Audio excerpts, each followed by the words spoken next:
কুমিল্লার মুরাদনগর উপজেলার ধামঘর ইউনিয়নের প্রায় ১২০০ বিঘা জমিতে প্রভাবশালী একটি মহল জোরপূর্বক মাছ চাষ করছে বলে অভিযোগ এলাকাবাসীর। এ কারণে কয়েক বছর ধরে নিজ জমি ব্যবহার থেকে বঞ্চিত হচ্ছে কৃষকেরা। বারবার আবেদন করেও কোনো সমাধান না হয় প্রকল্প কর্তৃপক্ষ ও গ্রামবাসীর মধ্যে বিরোধ চরম আকার ধারণ করেছে। কুমিল্লা প্রতিনিধি জাহাঙ্গীর আলম ইমরুলের পাঠানো তথ্য ও ছবিতে দেখুন ডেস্ক রিপোর্ট।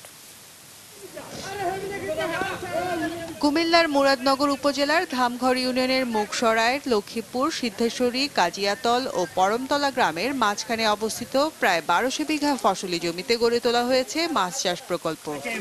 জমির একটি বিশাল অংশ জুড়ে বাদ দেয় একদিকে যেমন ফসলি জমিতে সেচ সুবিধা ব্যাহত হচ্ছে, অন্যদিকে অতিবৃষ্টিতে দেখা দিচ্ছে জলাবদ্ধতা।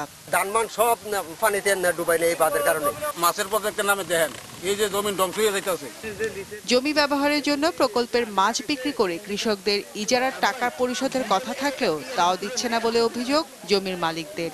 এই সমস্যা সমাধানে দীর্ঘ ৪ বছর নানা জায়গায় ধর্ণা দিয়ে কোনো লাভ না হয় প্রায় প্রতিদিনই প্রকল্পের বাঁধ কেটে দিচ্ছেন গ্রামবাসীরা। প্রশাসনিকভাবে আমরা চেষ্টা করে না পাই, এখন জনগণের জমি জনগণই মাটি কেটে ফেলে। ১৬ আনা জমিন সাধারণ নিরীহ মানুষের। আসলে প্রকল্পতে যারা শেয়ার আছে তারা কিন্তু জমির মালিক প্রকৃতভাবে না। ভুক্তভোগীদের এসব অভিযোগ অস্বীকার করেছে প্রকল্প কর্তৃপক্ষ। সবকিছু ডকুমেন্ট আছে, যত ১৭৬০ শেয়ার সবাই টাকা নিচ্ছে, গ্রামে গ্রামে টাকা পৌঁছে দিয়েছে, ওই কমিটি টাকা ডিস্ট্রিবিউশন করছে, সব ডকুমেন্ট আছে। ধান খেতে মাছ চাষ পদ্ধতি লাভজনক হলেও অসাধু কিছু লোকের কারণে ক্ষতিগ্রস্ত হচ্ছে ৩ ফসলি জমির মালিকরা।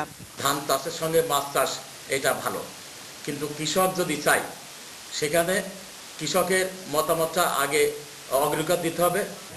দ্রুত প্রকল্পে ব্যবহৃত জমিগুলো মালিকদের ফিরিয়ে দেওয়া হোক, এমনটাই দাবি ক্ষতিগ্রস্তদের।